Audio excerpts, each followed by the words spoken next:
ఎప్పుడూ కోపంతో ఉండేటటువంటి యజమాని ఇంట్లో ఉన్నాడనుకోండి, ఆ భార్యకి సంతోషం ఉండదు. ఎప్పుడూ ఏదో భయంగా ఉంటుంటుంది. ఎక్కడ ఏ పొరపాటు దొల్లుతుందో, ఏ చిన్న తప్పు జరుగుతుందో, ఆ చిన్న తప్పుకు ఆయన ఎంత కేకలేసేస్తాడో, ఎంత క్రోధానికి వశపడిపోతాడో మీరు చూడండి. పాపం జీవితాంతం బతికున్న నాళ్ళు భర్త సంతోషంగా తినాలని వండి పెడుతుంది. ఏదో ఒక్కరోజు ఆవిడ మనిషే, ఎక్కడో చిన్న పొరపాటు జరిగి కాస్త ఉప్పు తక్కువో ఎక్కువో అవుతుంది.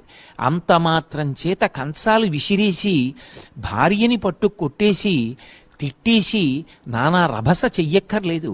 ఇంట్లో అంత కోపంతో ఉండేటటువంటి వ్యక్తి ఒక్కడున్నా చాలు. అది తండ్రి కావచ్చు, తల్లి కావచ్చు, బిడ్డలు కావచ్చు, తాత కావచ్చు. ఆ ఇంట్లో వాతావరణం భయంతోటి ఉద్విగ్నతతోటి ఉంటుంది. ఏమంటే ఏమొస్తుందో మాట్లాడడానికి